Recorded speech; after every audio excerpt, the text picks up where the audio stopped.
Hii ndio tofauti kati ya meneja na kocha kwa timu, ambapo ameeleza mdau mmoja wa soka kutokea hapa Tanzania, ambapo ameweka utofauti baada ya wengi kupata kigumizi baada ya Simba kuambia kwamba wanataka kutambulisha meneja sio kocha. Kwa mjibu wa mdau anadai kwamba tofauti kati ya meneja na kocha katika soka.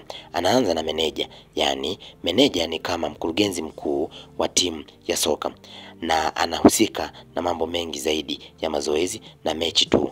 Majukumu yake ni pamoja na kusimamia mazoezi na mbinu za kiufundi, kuchagua kikosi cha kwanza yani first 11, kusimamia usajili wa wachezaji, kushirikiana na bodi, kuamua nani anauzwa au anakopwa, kushiriki kwenye upangaji wa muda mrefu wa klabu, kusimamia benchi la ufundi na hata madaktari wa timu hiyo.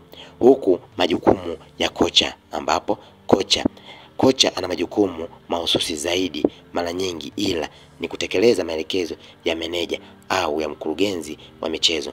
Anaweza kufanya yafuatayo. Huyu ni kocha, ambapo kocha huyo anaweza kufundisha mbinu za uwanjani, yani technical and technicians training.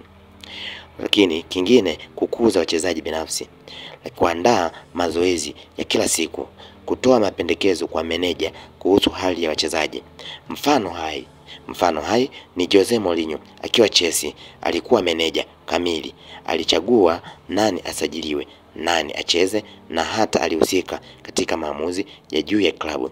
Lakini kocha kama Zinedine Zidane alipoanza Real Madrid, Castro alikuwa zaidi ya kocha, alifanya kazi chini ya mkurugenzi wa michezo. Kwa kifupi, meneja, kocha jumlisha msimamizi wa mipango, kocha mtaalamu wa mbinu na mafunzo.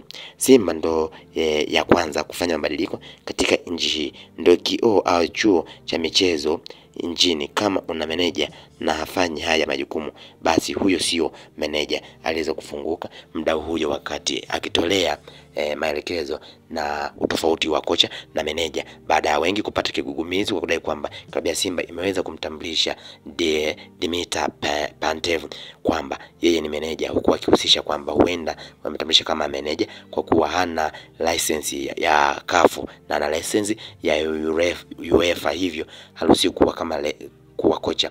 Na ndivyo ambavyo ameeleza mdau tofauti ya kocha na meneja, huku ikieleza kwamba kocha anasikiliza zaidi maelezo kutoka kwa meneja ambaye anatoa mwelekeo wote wa namna gani timu iweze kwenda, na huku ikielezwa kwamba yeye ndio anakuwa na maamuzi makubwa zaidi kwenye bodi ya wakurugenzi katika timu husika. Hivyo wote ambao walikuwa na kigumizi kuhusiana tofauti ya kocha na meneja, basi umepata hapa.